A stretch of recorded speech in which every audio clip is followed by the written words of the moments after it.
Possible, mais déjà, je voudrais un tour de table en fait pour identifier en quelques mots-clés les principaux chantiers actuels de la métamorphose, de la distribution et de la relation client. Et juste d'ailleurs, est-ce qu'on peut vraiment parler de métamorphose? Je vais commencer avec vous, Franck Levallois. Prenez un micro, voilà, chacun peut avoir son micro. Qu'est-ce que vous en pensez? Alors, il y a un point qui est intéressant dans votre question, c'est vous avez utilisé le terme de métamorphose. Souvent, on utilise le terme de transformation.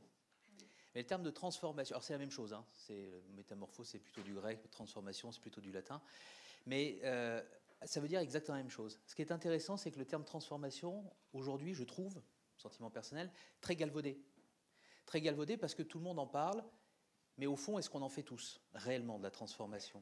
Il y a une étude, je me rappelle une étude durant l'été d'un célèbre cabinet de consultants, McKinsey, pour ne pas le citer, qui titrait sur le fait que depuis 2005, dans tous les marchés matures à travers le monde en assurance, en fait, les assureurs n'avaient pas fait de gains de productivité. On avait augmenté la productivité au travail, mais on avait beaucoup investi dans l'informatique, on avait beaucoup dépensé sur d'autres postes. Mais à la fin, les coûts internes avaient augmenté. Pas de productivité. Ça, c'est très très intéressant parce que ça nous renvoie en fait à une vraie question, la vôtre. C'est ce qu'on fait réellement de la transformation. Est-ce que la transformation que l'on fait, la plupart du temps, est-ce que ça ne s'apparente pas à de l'optimisation? Et dès lors qu'on se dit ça, ça ouvre des chantiers. Et des chantiers qu'il faut ouvrir, j'allais dire, sans tabou, en levant peut-être des freins psychologiques. Et ça peut aller de la rémunération, du commissionnement des intermédiaires, peut-être pour passer dans une logique plus produit. Également l'animation des intermédiaires pour peut-être allouer les moyens commerciaux en fonction de la création de valeur et pas d'autre chose. Pensez également à comment les réseaux de distribution sont managés, organisés, moins en silo, peut-être plus en symbiose. Et puis au fond, la relation client, comment on l'envisage. Et ça, si on traite ces points-là, ces chantiers-là, on est sans doute dans la transformation. Ce sont des incontournables. Merci Franck Levallois. Je vais m'adresser maintenant à Christophe Scherer. Votre avis, vous, sur ces principaux chantiers de la métamorphose de cette distribution et relation client? Moi, j'arrive de Marseille, j'étais encore dans le train une demi-heure. Et j'ai pris le temps. Je disais que j'arrivais de Marseille, donc j'ai eu 4 heures, un peu plus de 4 heures de train, donc j'ai eu le temps, au moment où j'avais du réseau dans le train, ce qui n'a pas été la majorité du temps, de regarder la définition de métamorphose. Alors, je l'ai noté parce que changement d'un être en un autre, suffisamment fort pour ne pas être reconnaissable. Donc, du coup, j'ai fait ni latin ni grec, donc je suis à l'aise. Donc je suis. J'aime bien cette minute culturelle essentielle du débat, mais je suis pas très à l'aise avec la notion de métamorphose s'agissant du sujet qui nous occupe.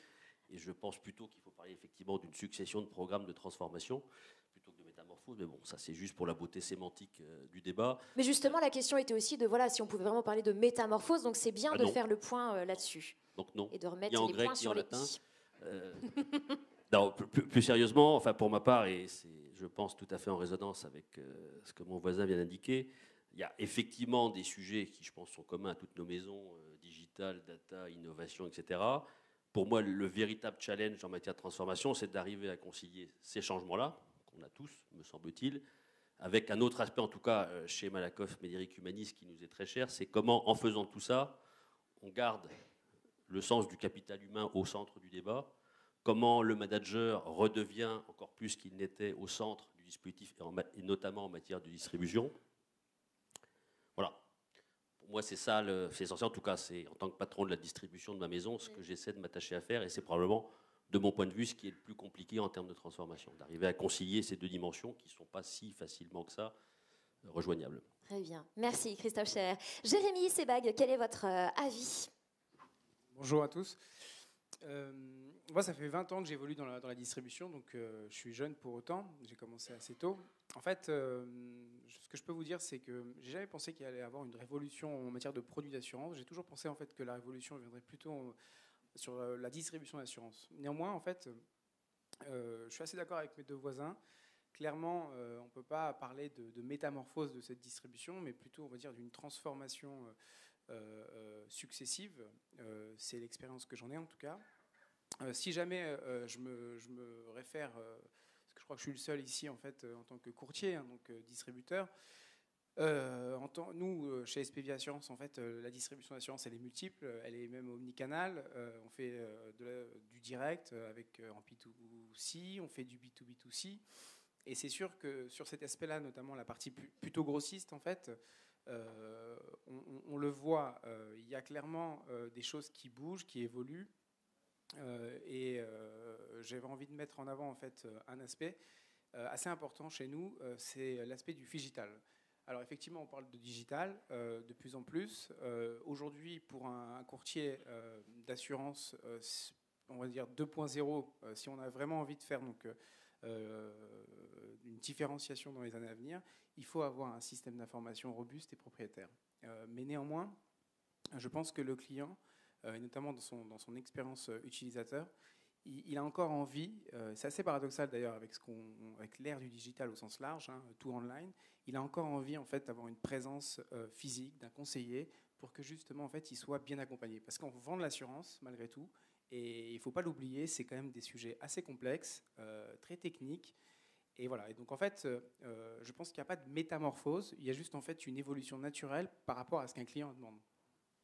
Très bien. Merci pour ce point de vue. Je vais maintenant demander à Antoine Mattei, quels sont pour vous les mots-clés sur ces chantiers de transformation? Bien, bonsoir à tous. Alors, parler de mots-clés, moi aussi j'ai regardé ce que voulait dire métamorphose, non pas que j'hésitais sur le sujet, mais j'ai trouvé changement radical. Alors, je ne sais pas si on peut parler de changement radical sur le métier de distribution et sur la relation client. Je vais y venir, mais en tout cas, je suis à peu près sûr qu'on peut parler de changement radical dans l'environnement dans lequel on évolue aujourd'hui. Quand on regarde la manière dont le réglementaire évolue, dont le financier évolue, dans la concurrence évolue, dans la démographie évolue, dans les risques climatiques évoluent et dans les risques technologiques évoluent, je crois que c'est la première fois, je vais dire depuis longtemps, mais je crois qu'on peut dire dans l'histoire, où tout arrive en même temps comme ça. Alors, de ce point de vue-là, je pense que le mot métamorphose est un mot que l'on peut appliquer. Après, est-ce que tout ça a eu un impact aussi fort aujourd'hui sur le métier de la distribution et sur la relation client? Je pense qu'on est au milieu du gué sur le sujet et qu'on avance par étapes de transformation. Alors en fait, c'est quoi qui change vraiment? Au niveau de la relation client, je crois que les nouveaux standards, ils nous sont finalement donnés aujourd'hui par les grands acteurs du net. Aujourd'hui, c'est les changements technologiques qui, de mon point de vue, ont le plus impacté la relation client. Aujourd'hui, on veut de la rapidité, on veut de la simplicité, on veut de la personnalisation. Je vais utiliser 3 mots-clés. Et ça, je crois que c'est ces changements technologiques vraiment qui font qu'aujourd'hui, on est passé d'une relation client qui a encore quelques temps, c'est pas très ancien d'ailleurs, une relation linéaire, c'est-à-dire que... Tout va tellement si vite. Voilà, et on était dans une relation linéaire, c'est-à-dire qu'il y avait la compagnie qui faisait le produit, elle le donnait à son distributeur, il y avait le client qui était au bout de la chaîne, un peu isolé. On est passé de cette relation linéaire à une relation omnicanale. Voilà, ça, c'est un mot-clé. Aujourd'hui, on parle beaucoup de ça, c'est-à-dire le client peut nous contacter par n'importe quel canal, comme il veut, à tout moment quand il veut. Ça, c'est un premier changement. Le deuxième changement important, c'est que dans cette relation omnicanale, il faut avoir une vision 360 degrés partagée de la relation client. Ça me semble aussi un autre mot-clé. Et puis, j'en avais 3 autres. On parle beaucoup de parcours client. Vous vous rappelez, il y a quelques temps, les parcours clients, ce n'était pas le sujet de la relation client. Le parcours client était très simple. C'était cette relation linéaire. De temps en temps, le distributeur allait voir son client, qui attendait patiemment d'ailleurs qu'il vienne le voir. Donc, on parle de parcours client et surtout de parcours client de bout en bout et sans couture. Et ça, vous verrez, ce n'est pas aussi simple que ça à faire. On parlera peut-être des CRM, des hubs de la relation après. Et puis enfin, on n'a jamais autant parlé de la satisfaction client. Et même de la mesure de la satisfaction client, et même de l'affichage sur Internet, je pense à Google My Business, de score client. Et peut-être que bientôt, on ira chez un agent général, on ira chez un distributeur, comme dans un restaurant, dans un hôtel, s'il n'a pas 5 étoiles, sans client, on n'ira pas. Donc je pense que la relation client, elle évolue vraiment, et je terminerai très rapidement en disant, on pourrait imaginer que ça s'applique uniquement sur les risques de commodities, sur le retail, l'auto et l'aménage. Moi, je pense qu'effectivement, sur des risques un peu plus spécifiques, le client, ses besoins sont un peu différents. Il veut du sur-mesure, il veut de la proximité, il veut du conseil. Pour autant, le client, c'est le même. Et la satisfaction client, pour moi, elle est unique. C'est-à-dire quelqu'un qui est un pro ou une entreprise, eh bien, il faut qu'il soit satisfait sur le pro, mais cette personne a aussi une auto-démarrage et sur le retail aussi. Donc voilà, il y a cette satisfaction globale. Donc je pense que la définition de la relation client subit une métamorphose. Est-ce qu'on y est? Est-ce qu'on répond à cette métamorphose de la relation client? Je pense que là, on est vraiment au milieu du gué, qu'il y a encore pas mal de travail à faire. Voilà. Merci beaucoup, Antoine Mattei. De votre côté, Rami Karam, quel est votre avis? Et puis, vous allez poursuivre aussi, si vous voulez bien, en nous disant en quoi est-ce que les parcours prospects-clients changent? Bon, je ne peux qu'aller dans le sens de mes prédécesseurs, en tout cas. Pareil, j'ai cherché la définition. Moi, je fais plus pour le mot évolution. On a des bons élèves. Évolution et complémentarité. Et bon, ça peut paraître surprenant venant d'un pure player. Moi, je suis plus croyant à l'humain. Je m'explique. On est quand même sur des produits qui sont très complexes aujourd'hui. Que ce soit l'assurance, nous, aujourd'hui, on s'est diversifié au-delà de l'assurance sur des produits financiers comme le prêt immobilier. Ce pas des produits qui sont purement des commodités, qu'on achète à 100% en ligne. Je suis un fervent adepte du digital, bien évidemment. Par contre, je ne crois pas au 100% digital à 100% des clients. Ce qui est clé dans notre métier et l'évolution pour nous et le challenge en tant que pure player, c'est comment on peut apporter de la complémentarité entre les canaux. C'est-à-dire comment on peut, le digital justement, je suis pas très favorable à dire il y a un parcours digital et un autre parcours, il y a un parcours client en tout cas. Je ne veux pas mettre en opposition un parcours digital à un parcours offline. Le parcours justement, dans toutes les études qu'on fait avec Google, il est à plusieurs touchpoints. Le client, il commence par le digital, il peut revenir dans le physique, il revient dans le digital, et chacun a un rôle justement dans ce parcours-là. Si on prend un parcours complet de la phase de découverte, renseignement du besoin, présentation des offres, sélection, souscription et vie du contrat et sinistre sur un produit assurantiel, nous, en tant que comparateur, je dirais on est sur la phase amont, de la découverte jusqu'à la sélection. Quand on parle d'humain, c'est un élément qui revenait très souvent chez nous, par exemple, dans les études et dans les travaux qu'on faisait avec les consommateurs, qui voulaient toujours dire, est-ce qu'il y a quelqu'un derrière vous? Est-ce qu'il y a des vrais humains à qui on parle derrière le comparateur? Donc on s'est dit, on veut faire un test. On a fait un test pendant une semaine, on a mis un numéro de téléphone sur le site, et on voulait voir combien de gens allaient appeler ce téléphone, pour quelle raison, qu'est-ce que ça allait faire. Très peu de gens finalement ont fini par appeler le numéro de téléphone, mais d'une manière assez surprenante, le taux de conversion sur le site, de bout en bout, en ligne, sans interaction avec ce téléphone-là, elle a augmenté quasiment de 5 à 10%, sans interaction. D'accord. Donc, ce qui veut dire juste l'effet de réassurance de se dire qu'il y a un humain derrière, au cas où j'ai une question à poser, a été très favorable. Bien évidemment, nous avons mis du monde après pour répondre aux questions des clients. Ce n'est pas juste une ligne vide.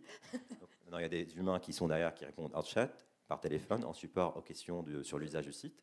Et le point clé, surtout, c'est qu'en termes de complémentarité de canaux, tous les travaux qu'on fait avec les partenaires, justement, le client, il a le choix.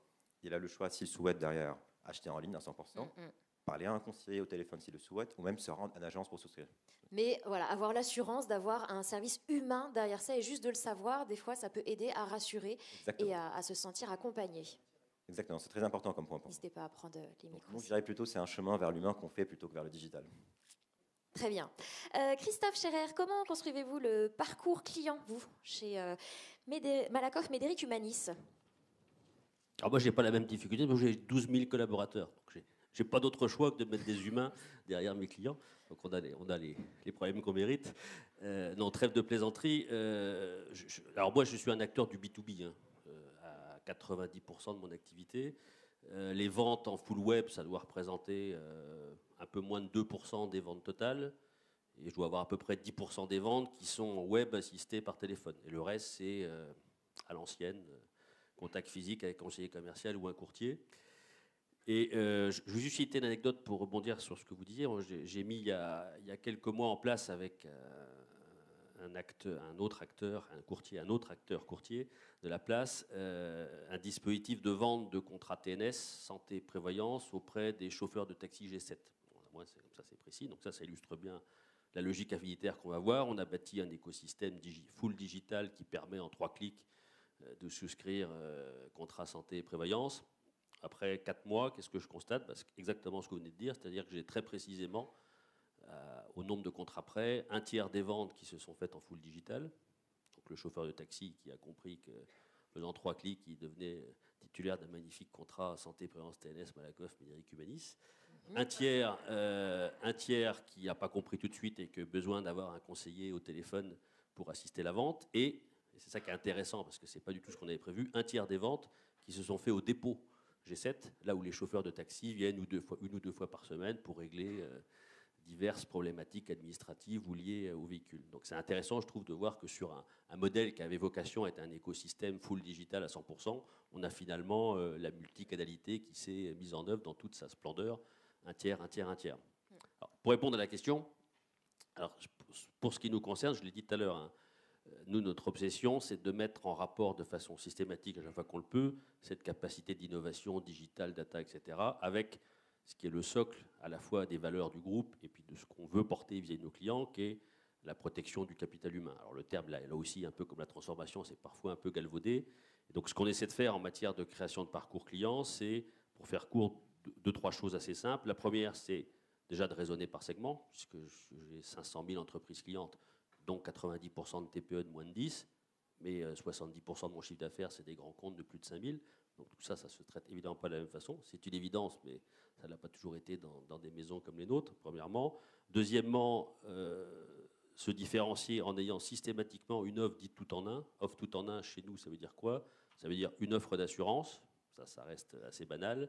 Une offre de service, ça l'est un peu moins, puisque ce sont des services qui sont autour essentiellement des problématiques de santé au travail et d'absentéisme et qui ont un ROI intrinsèque, parce qu'impact sur la sinistralité.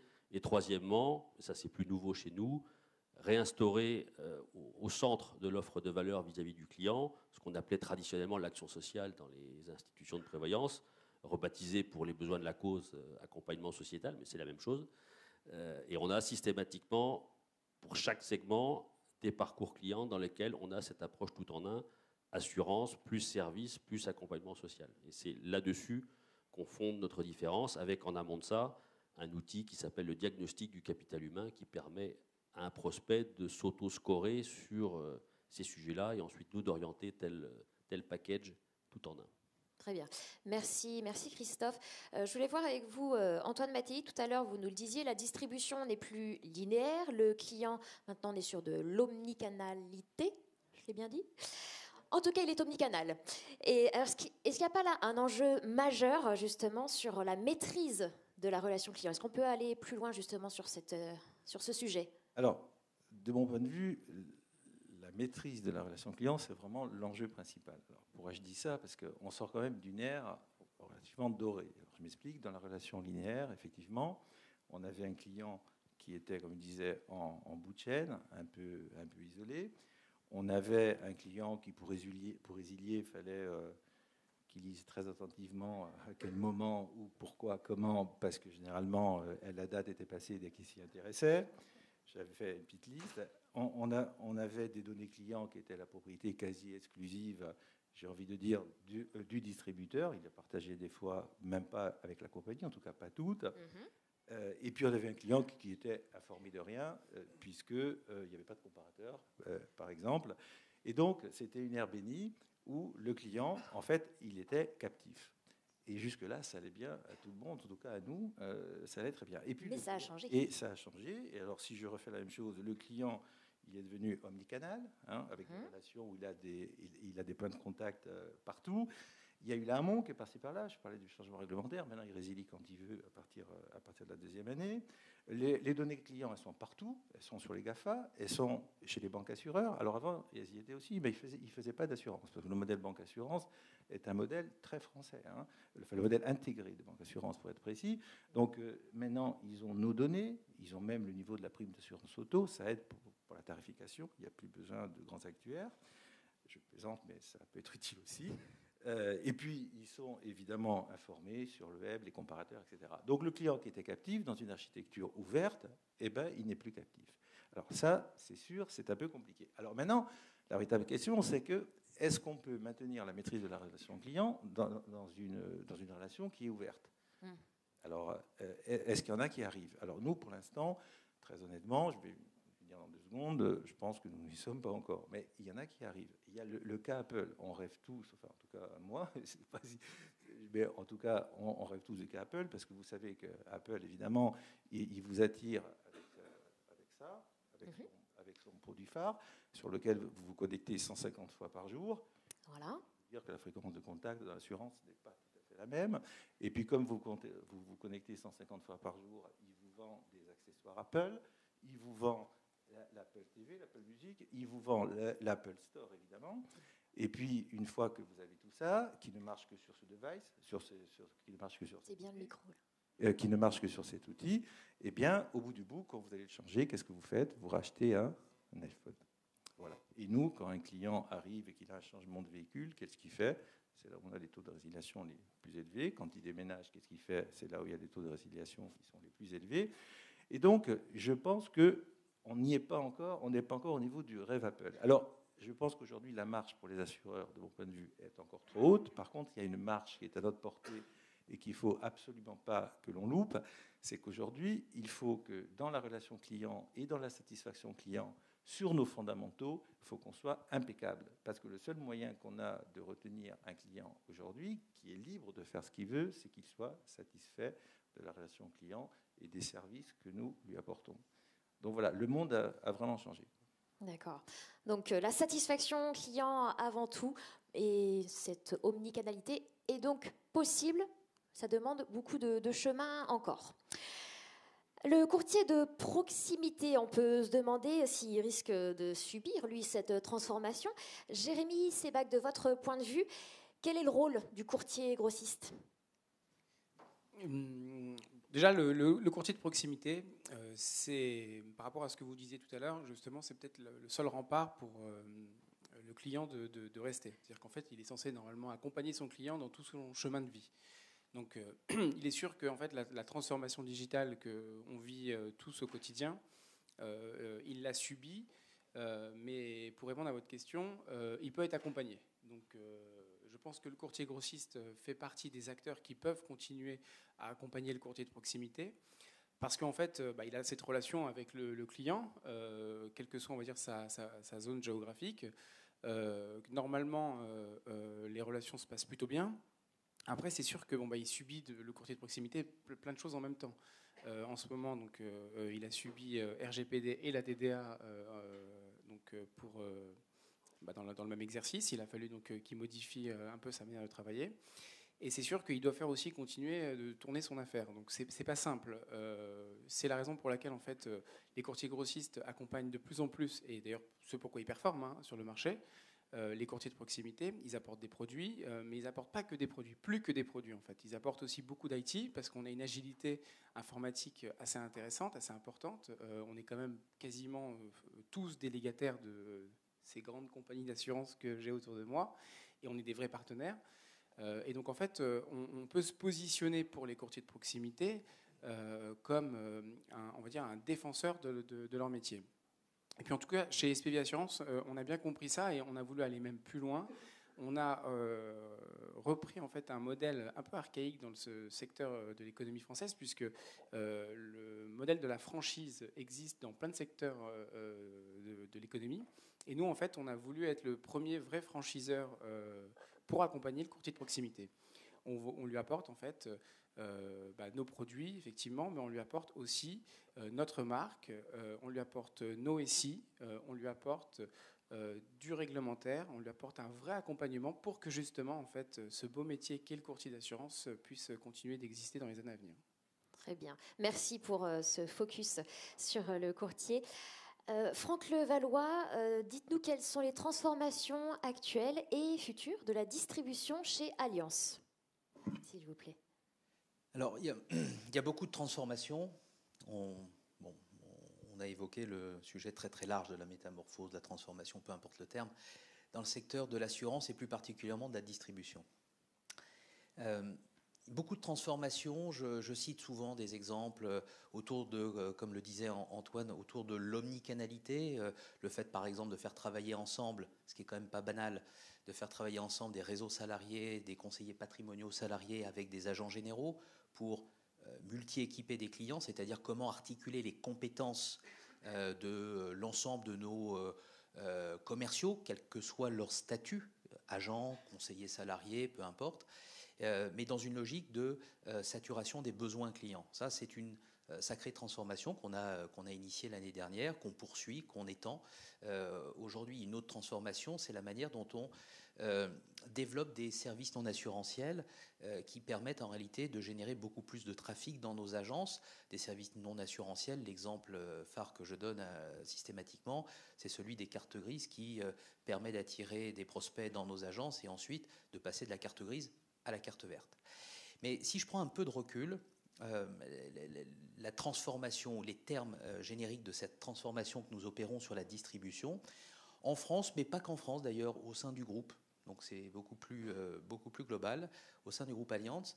C'est une transformation qui nous fait, alors pardon pour les anglicismes, mais qui nous fait passer ce qu'on appelle une logique de push, c'est-à-dire où on incite, on pousse notre intermédiaire, un agent général ou un conseiller, à aller vers le prospect, le client, à aller attirer le prospect au client, à une logique de pull, c'est-à-dire où on attire le client vers l'intermédiaire. Et alors, juste pour vous expliquer comment ça marche, parce que la transformation est intéressante, parce que vous allez voir, elle est même plus globale que pour le simple univers distribution, le simple univers commercial. Concrètement, ce que nous faisons, c'est que nous concentrons de plus en plus nos agents généraux, nos conseillers salariés, commerciaux salariés, sur des tâches uniquement de vente et d'accompagnement client. C'est-à-dire que les tâches jugées administratives ou pas, donc mettez dedans la gestion de sinistres par exemple, ou de la gestion de police par exemple, enfin de police d'assurance, on les retire. On les enlève le plus possible pour libérer du temps commercial. Ce temps commercial crée de la productivité commerciale. Cette productivité commerciale, on la réinvestit dans quoi ? Dans la marque. Dans la marque, et c'est pour ça qu'on est très, très, attaché à ce qu'est par exemple notre classement dans le Interbrand, c'est-à-dire des plus grandes, plus puissantes marques au monde, où on est passé là récemment numéro 1, et donc dans le secteur assurantiel, donc ce qui nous satisfait beaucoup, mais qui n'est pas suffisant dans la mesure où on continue à investir. Un exemple d'investissement dans la marque, c'est dans le partenariat avec le Comité international olympique, donc les Jeux olympiques, Paris 2024, voilà, pour faire simple, pour la France. Et ça, c'est une manière de libérer du temps commercial, augmenter la productivité commerciale, la réinvestir dans la marque pour générer plus de trafic et donc réalimenter nos réseaux commerciaux. Le cercle vertueux. Exactement. Un cercle vertueux qui fait apparaître une sorte de multiplicateur où lorsque vous investissez dans ce cercle, à la fin, vous avez un peu plus que ce que vous avez investi. Très bien, merci pour ces éclairages du côté de Allianz. Alors, Christophe Scherer, chez Malakoff Médéric Humanis, finalement, l'ambition, elle est claire, c'est d'être le partenaire préféré de vos clients. Comment est-ce qu'on fait pour le devenir ? Comment est-ce que vous faites pour le devenir ? Alors, c'est en effet une des 4 ambitions du projet d'entreprise qui s'appelle Engagement 2022, être le partenaire préféré des clients. Alors, il y a beaucoup de choses, mais enfin, si je n'en retiens que 3, parce que j'ai 1 minute, je crois. C'est ça, hein, le quota attribué. La première chose, c'est ce que j'ai commencé à exposer tout à l'heure, c'est de façon systématique, pour reprendre l'expression de Thomas Saunier, creuser profond plutôt que ratisser large. C'est-à-dire faire de notre force, c'est-à-dire la prévoyance et la santé collective, une ligne de force sur laquelle on impose, excusez-moi le propos, un leadership en imposant une nouvelle approche qui s'articule autour de l'offre, des services et de l'accompagnement social. C'est ce que j'évoquais tout à l'heure, avec toute une combinatoire à base de diagnostic d'approche du client qui est en amont de cette offre de valeur à 3 dimensions et qui est déployée là aussi dans l'ensemble de nos réseaux, que ce soit nos réseaux propriétaires, nos réseaux salariés, que ce soit avec nos partenaires courtiers ou que ce soit avec nos partenaires, puisqu'on a globalement les trois canaux de distribution. Donc ça, c'est le premier élément. Le deuxième, alors je vais faire une petite parenthèse, le tableau de bord stratégique du groupe Malakoff Médéric Humanis, c'était il n'y a encore pas longtemps 300 slides avec pas loin d'1 millier de chiffres à peu près, si j'ai bonne mémoire. Ça, j'adorerais. Ça existe toujours, je vous rassure, pour les puristes. Mais on a aussi maintenant un executive summary qui fait 1 page dans lequel il y a 3 indicateurs qui sont les 3 indicateurs de pilotage du groupe, qui sont ceux qui influencent et la rémunération variable des dirigeants et l'intéressement. Donc autant vous dire qu'on le regarde de près, qui est petit 1, c'est pas très original, le ratio combiné. Les 2 autres sont un peu plus originaux. Le deuxième, c'est le taux d'usage des services par nos clients. C'est-à-dire que nous considérons que ce qui fait que notre stratégie marchera demain, c'est si les services qui sont adossés à nos produits d'assurance sont utilisés au quotidien par les salariés de nos entreprises. Donc on est en B2B2C. Donc c'est le taux d'usage des services qui est notre deuxième critère essentiel. Et le troisième, c'est le taux d'engagement de nos collaborateurs sur le projet d'entreprise. Ce qui m'amène à dire en commentaire qu'on a fait, c'est un peu moins original, de la symétrie des attentions, un des principes de base d'organisation du groupe, et accessoirement de rémunération des dirigeants de cette maison. Donc tout est fait autour de ça, au service du client final. Et puis le dernier élément qui est plus pour rebondir sur ce que disait mon collègue, c'est qu'évidemment, et je partage totalement, avant de parler d'expérience client ultime et euphorisante pour le client final, il faut être bon sur les fondamentaux. Alors dans notre métier, il faut d'abord savoir encaisser les cotisations et régler les sinistres. Bon, ça, normalement, c'est acquis, mais ça mérite quand même d'être regardé de temps en temps. Et on peut avoir des surprises. Donc ça, c'est quand même la première couche. Donc, les fondamentaux, c'est bien de les rappeler. La deuxième, c'est, on fait comme vous tous des baromètres de satisfaction. Alors, on a toutes les températures, hein, à chaud, à tiède, à froid, tout ce qu'on veut, tout y passe. Et donc, on a là aussi un objectif qui est exprimé en termes de NPS et de CSAT pour faire chic et bon genre dans le marché. Donc, comme tout le monde, on a aussi ça. Mais derrière ça, on a quatre thématiques de travail: réactivité, simplicité, clarté, fiabilité. Donc, dit autrement, là aussi, les basiques de la relation client sur lesquels on doit s'améliorer, probablement tous, mais en tout cas pour ce qui nous concerne, de façon certaine. Et ça, concrètement, chez nous, c'est un plan de 90 actions, dont 60 qui ont vocation à être déployées dans les 12 mois qui viennent et qui touchent à des sujets aussi basiques que la formation de nos collaborateurs aux soft skills, là aussi pour faire tendance et faire en sorte que nos gestionnaires, là où traditionnellement on avait, comme j'imagine encore pas mal de gens dans la salle, un bac et un front, maintenant n'auront plus que dans quelques mois qu'une seule équipe d'ex-gestionnaires et d'ex-conseillers relations clients, avec un objectif qui est que 90% des contacts avec nos clients se fassent en un seul contact, là où aujourd'hui on est plutôt à 50% qu'à 90%. Voilà. Je pourrais continuer les exemples, mais c'est, là encore, pour rebondir sur mon introduction, c'est à la fois injecter du digital, de la data, de l'innovation partout, la différenciation par les services, et en ayant à chaque fois en tête qu'on a 12 000 collaborateurs qui feront que tout ça, ça servira ou pas. Et donc il y a une attention très marquée pour que nos collaborateurs s'emparent de ces sujets-là et en fassent leur... Une approche globale jusqu'au moindre collaborateur qui soit pris en compte. Vous vouliez intervenir sur ce que... Non, effectivement, parce que je suis très en ligne à la fois au niveau de la stratégie, à la fois au niveau de ce qui est dit, mais je voulais juste rajouter quelque chose. C'est que ça, je pense que c'est clé. C'est qu'on met des indicateurs à chaud, à froid, à tiède, comme vous disiez, c'est vrai, mais qu'est-ce qu'on en fait vraiment? Qu'est-ce que nos réseaux en font vraiment? C'est des réseaux d'indépendants pour certains, je vous rappelle. Donc, quand on leur envoie un certain nombre de NPS, un certain nombre de commentaires clients, je crois que la clé déjà, c'est qu'ils soient utilisés. C'est qu'ensuite, on en fasse quelque chose dans le process. C'est une vraie clé. La deuxième clé, c'est au niveau du service. On a tous, je suis sûr, lancé des tas de services sans se poser la question de l'usage, en commençant par se poser la question du business model. Combien de services a-t-on lancé les uns et les autres, dont le taux d'utilisation aujourd'hui se compte en centaines, en milliers pour les uns, en 10 milliers, c'est déjà pas mal. Il y en a certains qui fonctionnent, mais je crois qu'effectivement, il faut, quand on lance un service, qu'il rencontre l'usage. Et ça, je crois que c'est quelque chose qu'on doit apprendre, d'ailleurs, des grands acteurs du net dont je parlais. Nous, on est en business model, eux, ils sont en taux d'usage. Et je me permets de vous raconter des trucs. Il faut être très prudent quand on lance un service. On avait lancé un service sur la santé, AXA, pas en France, dans un autre pays, où on s'était dit, sur la santé, c'est bien, on s'est persuadé que les objets connectés vont être bien pour la prévention, pour les suivis médicaux, voire pour agir sur la prime, pour des gens qui font du sport, etc. Et dans le pays dont je vous parle, je suis sorti un matin un peu tôt pour courir, et à côté de moi, il y avait quelqu'un qui courait, qui avait 15 montres à chaque bras, et j'ai compris qu'effectivement... il est peut-être né avec. Il faut vraiment être très vigilant quand on lance un service. Il faut que ce service il rencontre l'usage. Et comme les fréquences de contact, on est quand même dans un métier qui intéresse peu l'assurance. Hein. Il intéresse peu de monde, à part évidemment nous qui sommes là. Mais quand on prend le commun des mortels, son applicatif perso que nous avons tous lancé, vous avez dû remarquer qu'il utilise assez peu. Hein. Aller voir son contrat auto tous les matins, ça ne fait pas rêver. Faire quelques e-reversements, pourquoi pas. Mais on a tous levé le pied sur les applicatifs dont on sait tous que mettre l'assurance dans la poche du client, c'était le rêve.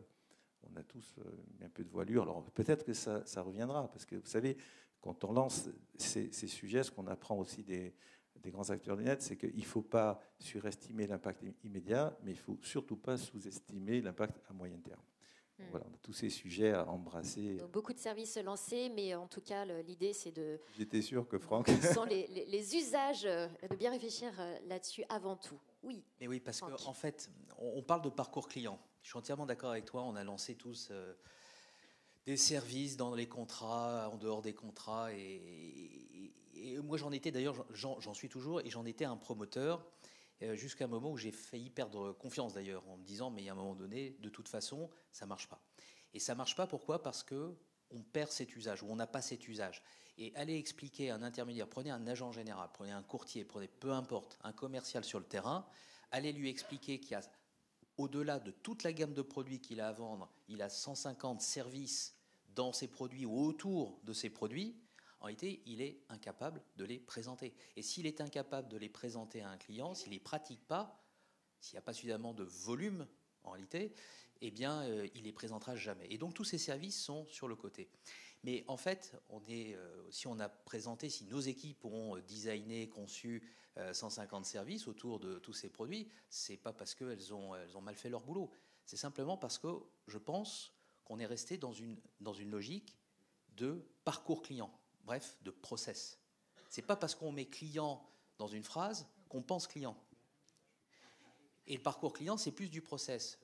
Je préférerais qu'on parle, enfin d'ailleurs, je pousse pour qu'en interne, on parle non pas de parcours, mais d'expérience client. Et si on parle d'expérience client, alors on a une chance de se mettre à la place du client et de penser usage.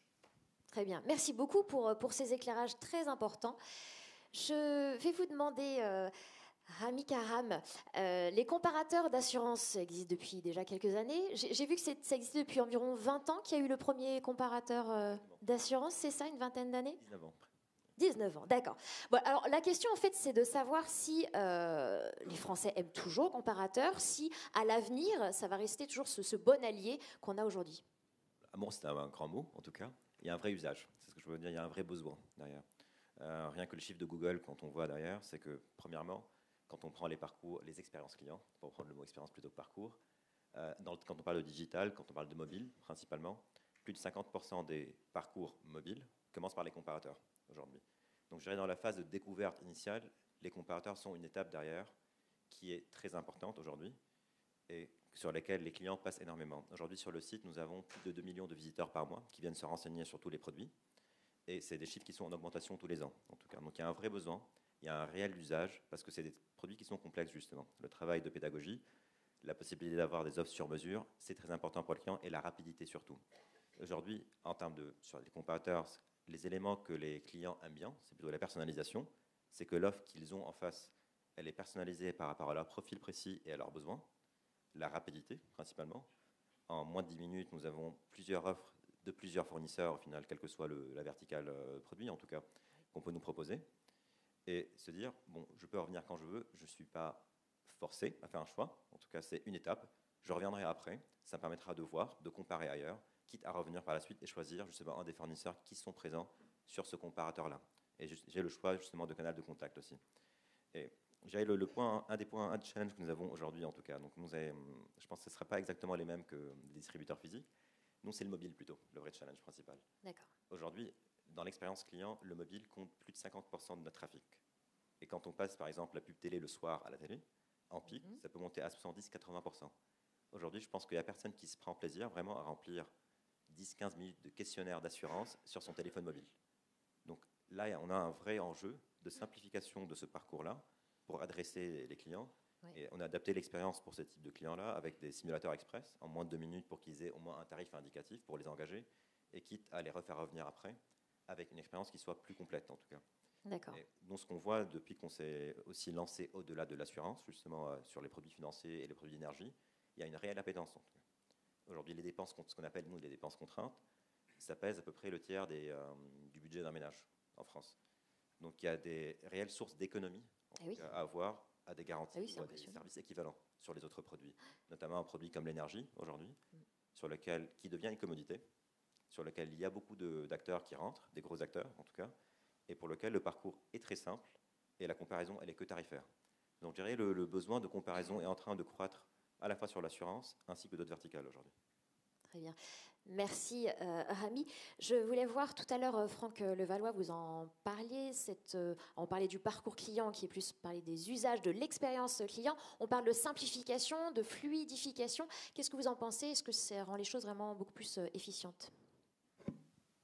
Oui, en fait, c'est un peu une nécessité, hein, cette fluidification, cette facilité avec laquelle le client peut nous contacter. Donc, c'est les modalités d'accès auprès des compagnies d'assurance, des réseaux de distribution. C'est pour ça que j'évoquais tout à l'heure la façon dont on peut articuler tous ces réseaux les uns entre les autres. Bref, une façon de casser les silos que constituent des réseaux de distribution bien indépendants, chacun dans son couloir de nage. Donc ça aussi, c'est une façon finalement de fluidifier, de faciliter la vie du client. Au-delà de ce point, de cet exemple sur les réseaux de distribution, on utilise aujourd'hui des outils autour de briques d'intelligence artificielle développées en interne qui nous permettent en fait d'identifier, d'anticiper des besoins clients au cours de la vie du contrat ou de la relation qu'on peut avoir avec le client. Anticiper les besoins de nos clients, c'est une façon finalement de passer de ce que j'appelais tout à l'heure le parcours client, c'est-à-dire où on va se poser la question du processus à chaque moment où on va interagir avec lui, au moment de la gestion du sinistre, au moment d'un avenant, au moment de la souscription, peu importe, à comment on va globaliser la relation avec nos clients, comment on va la concevoir du début jusqu'à la fin. Et on sait qu'en assurance, la relation qu'on a avec nos clients, elle est quand même assez spéciale. Hein, l'usage est à contretemps. On achète et puis on consomme parfois, on attend longtemps, enfin le plus longtemps possible d'ailleurs, voilà. On espère ne pas avoir de sinistre, et puis parfois on consomme jamais. Donc c'est vrai que c'est quand même assez spécial. Il y a beaucoup de trous. Et même quand il n'y a pas de trous, il y a peu de fréquences. Je rappelle un chiffre qui est quand même assez illustrant, c'est que la moitié des assurés, en France, la moitié des assurés, enfin c'est des enquêtes qui nous disent ça, la moitié des assurés français n'ont pas de relation, n'ont pas d'interaction avec leur assureur. Sauf peut-être d'ailleurs au moment de la réception de l'acquittance de primes. Mais c'est tout. Voilà, donc vous parlez d'une relation. Donc tout ça pour dire que le parcours client doit se muer, se transformer en expérience client.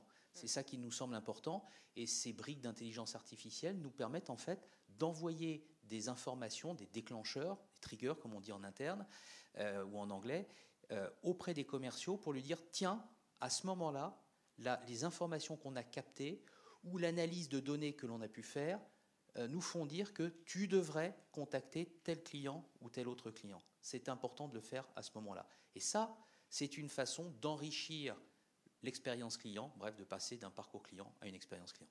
Voilà, tout est complémentaire. Je vous remercie, Franck. Je vais me permettre une aparté avec vous, Christophe Scherer, sur l'actualité de votre groupe depuis janvier 2019, qui a sans doute impressionné bon nombre d'entre nous. Comment est-ce qu'on peut piloter aussi vite un rapprochement aussi important que celui de Malakoff, Médéric et Humanis ? Et du coup, par rapport à notre sujet, en fait, quelles sont les conséquences sur la transformation ?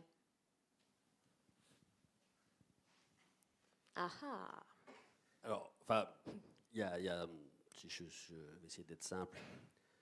Il y a d'abord une conviction qui est qu'en matière de rapprochement, et ce n'est pas propre au nôtre, je pense, la rapidité d'exécution est probablement la clé de la réussite du rapprochement. Ça, c'est déjà une conviction. Encore faut-il que les dirigeants qui pilotent le rapprochement le partagent. C'était le cas dans le cas de notre rapprochement. Donc ça, c'est le premier élément. Le deuxième élément, et c'est vrai aussi de façon générale, mais c'est probablement encore plus vrai dans l'univers des groupes de protection sociale à gouvernance paritaro-mutualiste, dont je vous épargne la complexité pour ceux qui ne la connaissent pas, mais où il y a des choses évidentes qui ne se font pas toujours, en tout cas dans le bon ordre, à savoir d'abord avoir un accord politique de l'ensemble des acteurs avant de passer à l'opérationnel, ce qui est une erreur qu'on commet parfois.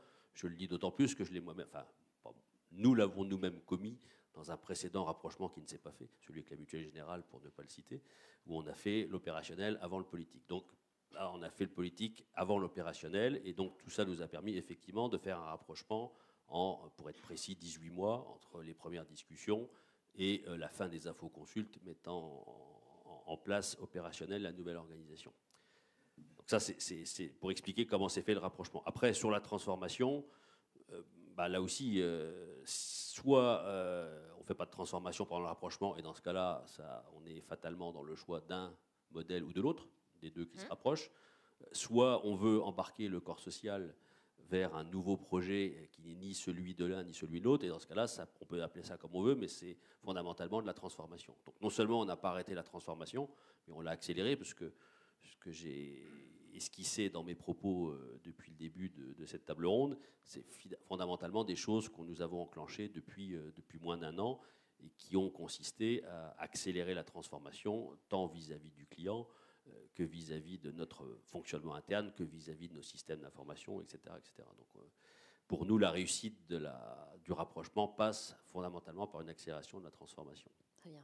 Merci Christophe. Je trouvais important justement qu'on fasse le point et qu'on comprenne un petit peu mieux ce qui avait pu nous poser question sur ce rapprochement important, et puis comment vous faisiez justement pour prendre... Il y a le talent, j'ai oublié aussi. Ah, mais évidemment. Surtout d'un homme, c'est ça que vous vouliez rajouter? Non. Bon, alors parlons d'un sujet majeur de la conjoncture économique, les taux négatifs qui impactent le secteur de l'assurance. On peut se demander si ça risque de tétaniser peut-être la transformation. Qu'est-ce que vous en pensez, Franck Levallois? Quel est votre avis là-dessus? Est-ce que ça va tétaniser? Bon, d'abord, le sujet des taux négatifs. On a parlé pendant plusieurs années de taux bas. Maintenant, on parle de taux négatifs. Quand même assez curieux cette affaire, hein, parce que ça veut dire que vous empruntez une somme et vous remboursez moins à la fin. C'est un nouveau paradigme quand même. Enfin, en tout cas, c'est un peu troublant pour tous nos techniciens, nos actuaires, en fait, nos business models d'une manière générale. C'est vraiment toute autre logique. Oui, absolument. C'est quelque chose de totalement différent. Et situation nouvelle à laquelle il faut s'adapter. Alors les taux sont toujours un peu négatifs. Ils ont remonté depuis cet été. Ils étaient à moins quelques dizaines de points de base. Là, ils tangentent les zéros, mais enfin, ce matin, ils étaient encore négatifs. Oui. Donc, pour répondre à votre question, est-ce que dans cet environnement de taux négatifs, est-ce que la transformation qu'on a évoquée les uns et les autres, elle va être tétanisée, elle va se tétaniser? Je pense que dans cet environnement, la transformation, elle n'est pas possible. Elle est juste obligatoire.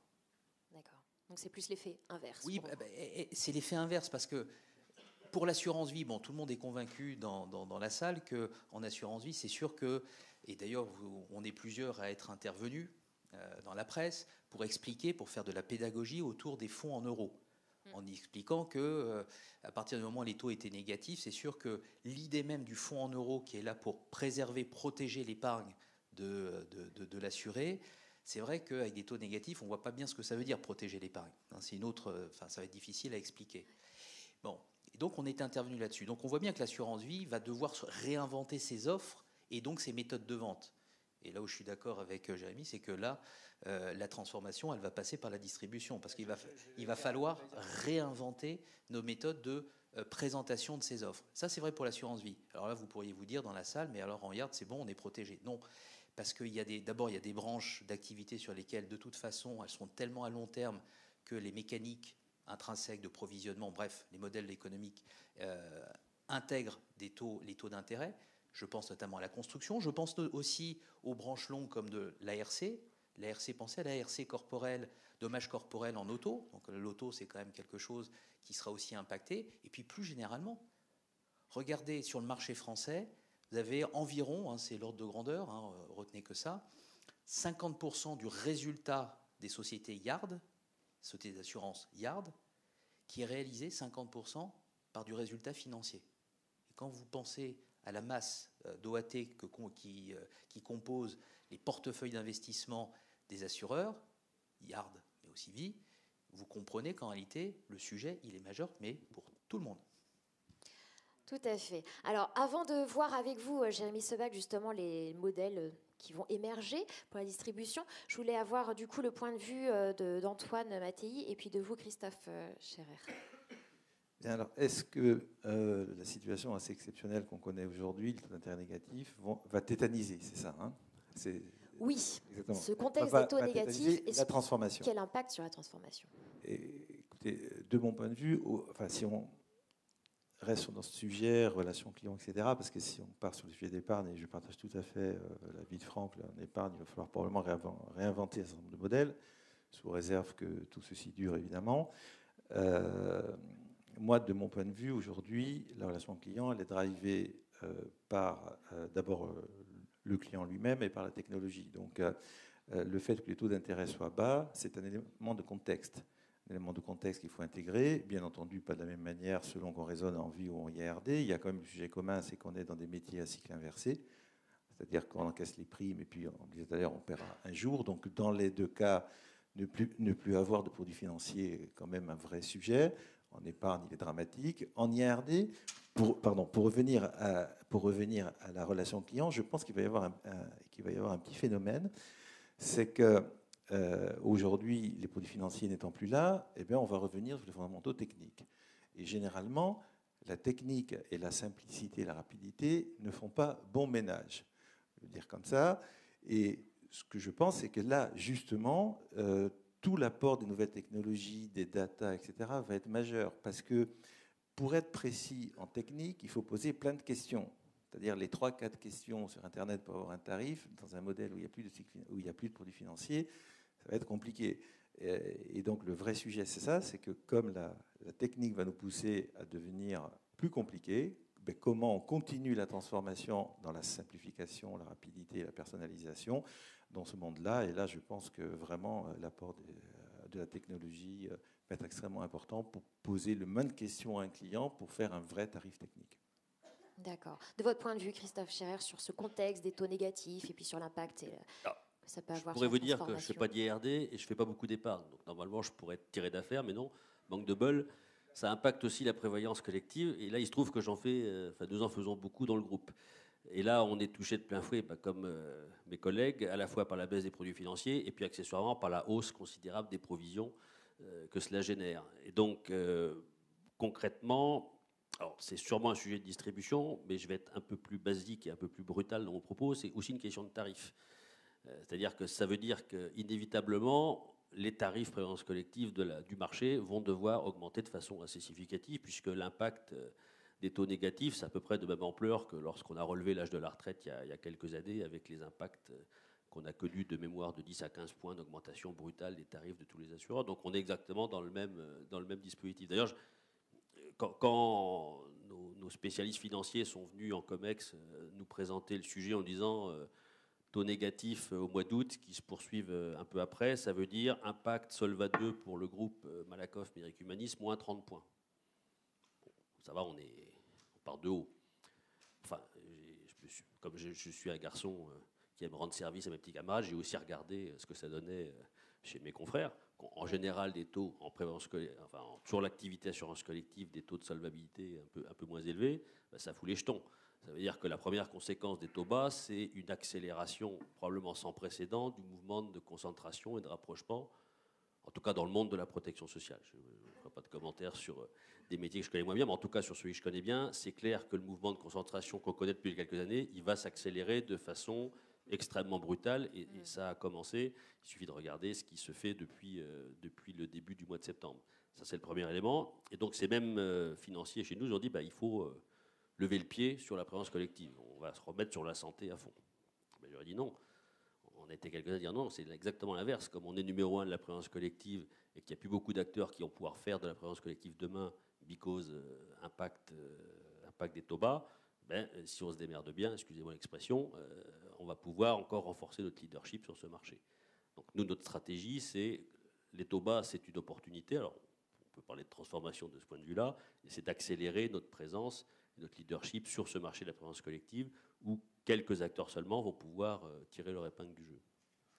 Très bien. Alors, Jérémy, je reviens à vous, justement, sur quelques mots sur les modèles qui vont émerger en distribution et relations clients. Est-ce qu'on va avoir une véritable rupture de modèle ? Ouais, l'avenir est passionnant. Je ne suis pas du tout tétanisé en fait par. Je suis côté distribution, donc effectivement, donc les assureurs ont leurs problèmes, notamment sur la partie financière, mais d'un côté, nous, d'un point de vue purement distribution, on est des partenaires et forcément, donc ils vont revenir au métier du risque, et donc on va, je pense, renforcer nos accords, et donc globalement. D'un point de vue du distributeur, on n'est pas trop tétanisé. Par rapport au sujet donc, des modèles de rupture, en fait, moi, je pense que l'avenir, il est passionnant pour différents aspects. Il y a un des sujets qu'on n'a pas évoqué, on a parlé de la technologie. Mais aujourd'hui, en fait, la technologie, moi, j'ai le sentiment au sein de notre entreprise, en fait, qu'on est encore loin de tout ce qu'on peut faire. On est encore freiné par rapport au digital, à la transformation digitale. C'est vrai qu'on peut dire qu'il y en a beaucoup qui en parlent et il y en a assez peu qui en font. Mais en fait, je pense que c'est aussi beaucoup dû à, à la techno. Il y a en 2020 le déploiement de la 5G qui va arriver. Et en fait, ça, je pense que ça va clairement tout changer. Je pense qu'on va vivre, notamment dans le secteur de l'assurance, mais évidemment dans plein de secteurs, quelque chose d'assez fantastique. Je prends un exemple concret. Donc Tesla nous a annoncé il n'y a pas si longtemps que ça, en fait, qu'ils vont créer leur propre marque d'assurance. Ils vont pouvoir proposer d'assurer la voiture dès qu'elle sort de la concession. Ok, donc ça c'est un point. Ça, on peut parler de modèle de rupture, clairement, par rapport aux assureurs, par rapport aux distributeurs. Et puis je pense aussi à d'autres sujets qui clairement sont en lien justement avec en fait, la capacité technologique qui va être mise à disposition donc, des telcos, donc la 5G. Tout le monde aujourd'hui sait que donc, la trottinette électrique est rentrée dans le code de la route, c'est officiel. On a pas mal d'accidents, c'est aussi ce qui a provoqué évidemment donc, des plaintes, etc. Bon, si on fait juste un peu de prospective, on se dit la trottinette électrique, demain on va pouvoir la prendre dans la rue, et en même temps on se dit on a peur de se faire mal, donc on peut prendre aussi une petite garantie en direct, et tout ça en fait sera possible grâce à la technologie. Aujourd'hui on ne peut pas parce que c'est pas encore complètement fluide. Alors effectivement, on se cache derrière l'expérience utilisateur, que c'est pas complètement ce qu'attend le client. D'ailleurs, on ne sait pas trop ce qu'il veut, etc. Mais je pense qu'en fait, une fois que cette techno sera déployée, une fois qu'elle sera comprise, et surtout en fait qu'on aura nous pris conscience, assureurs, qu'en fait la transition générationnelle qui arrive, c'est aussi un élément clé de comment est-ce que le client devra acheter de l'assurance demain. C'est clairement eux aujourd'hui qui sont des consommateurs online d'assurance sur les 5% qui sont achetés online.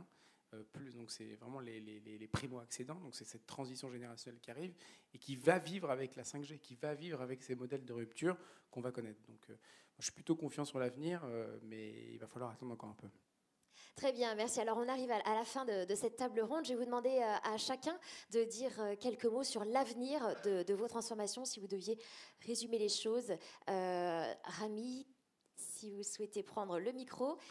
Et donc en conclusion, qu'est-ce que vous diriez sur ce sujet ? Je dirais en conclusion, pour nous, il y a le premier mot, c'est l'expérience client, sur lequel on s'appuie sur 2 points principaux. C'est d'abord le mobile. Oui. En parlant de 5G, c'est un des enjeux qui sont clés pour nous, c'est le nerf de la guerre. Oui, j'imagine. Ouais. Donc, concrètement, au-delà de 3 secondes d'attente sur le mobile, chaque seconde supplémentaire, c'est quasiment 7% de perte. Donc c'est un vrai enjeu qui est financier, qui est très important. Donc c'est quelque chose qu'on regarde de très près, des optimisations en continu pour travailler ce sujet, c'est un premier point. J'ai parlé beaucoup d'humain, je suis un fervent adepte de l'humain, en plus de la technologie, notamment sur des produits complexes. Un deuxième enjeu pour nous, c'est, je dirais, la diversité de l'offre et la gamme d'offres qu'on propose aux clients. On a parlé de changement de véhicule et même de déménagement, qui sont 2 moments clés où les clients se posent la question justement de changer les contrats. Et c'est typiquement les produits sur lesquels nous, on veut se positionner pour capter ces moments-là, pour accompagner, faciliter la vie de ces clients, ce qui est un vrai enjeu pour nous aussi. Et j'irai un troisième point, il y a un client qu'on considère comme un client, c'est aussi les partenaires avec qui on travaille aussi. Parce que finalement, si l'expérience de nos partenaires également, ils en sont contents, c'est les consommateurs finaux qui le seront aussi. À titre d'exemple, c'est des travaux qu'on peut faire avec eux, c'est des segmentations assez fines sur les prospects qu'on envoie, identifier s'il y a des segments sur lesquels ils peuvent mieux se positionner. C'est un travail en continu qu'on doit faire avec eux justement pour faire plus d'offres et plus de compétitivité aux clients finaux. Et le dernier point, quelle information on peut leur communiquer justement pour mieux prioriser ces prospects, mieux les traiter et qu'ils se focalisent justement sur les bons flux qu'on leur envoie. C'est vraiment les 3 enjeux que nous avons. Très bien, merci Rami Karam. Antoine Mattei, de votre côté, quelques mots pour résumer la transformation et son avenir pour AXA. Moi, je suis extrêmement confiant. Pourquoi je suis extrêmement confiant dans l'avenir de la transformation ? Parce que d'abord, nous avons des modèles robustes. On a commencé par s'appliquer à nous-mêmes les sujets de diversification, tant géographique que sur des lignes métiers. Donc, les modèles sont robustes. Nous avons des grands réseaux. Je pense évidemment au réseau salarié, au courtage, mais je pense aussi au réseau des agents généraux qui sont des indépendants. Et ça, c'est une vraie force d'avoir des entrepreneurs au moment où le monde devient incertain. Et donc, c'est vraiment une vraie force. On a une grande marque. Et vous savez, comme je dis, il est toujours plus facile d'avoir des grands réseaux, des grandes marques et d'intégrer là-dedans du digital, des outils, un certain nombre de choses, que de partir d'une société pure player Internet, je vais dire, et d'essayer de construire des grands réseaux et des grandes marques. C'est toujours un peu plus compliqué. Donc, Ensuite, eh bien, on a aussi de la chance parce qu'on est quand même dans un univers de risque où, dans notre industrie, le risque est en expansion, j'ai envie de dire.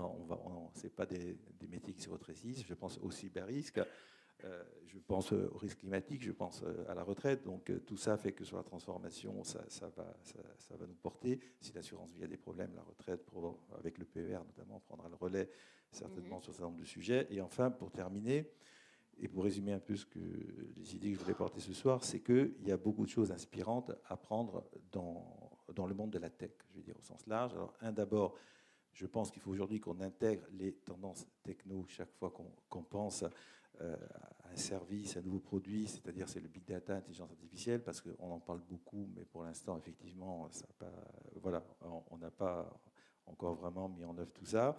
Et on sait que tout ça aura un impact sur la productivité et sur la satisfaction client. Donc ça, c'est absolument majeur. Deuxièmement, il faut être omnubilé, et là, je n'ai pas cherché dans le dictionnaire, mais je pense que c'est clair pour tout le monde, il faut être omnubilé par l'expérience client et la satisfaction client. On l'a dit, je n'y reviens pas, mais c'est la clé de la maîtrise de la relation client pour nous aujourd'hui. Le troisième sujet, c'est il faut que ce qu'on lance, et notamment les services qu'on lance, rencontrent l'usage. On l'a dit, j'y reviens pas.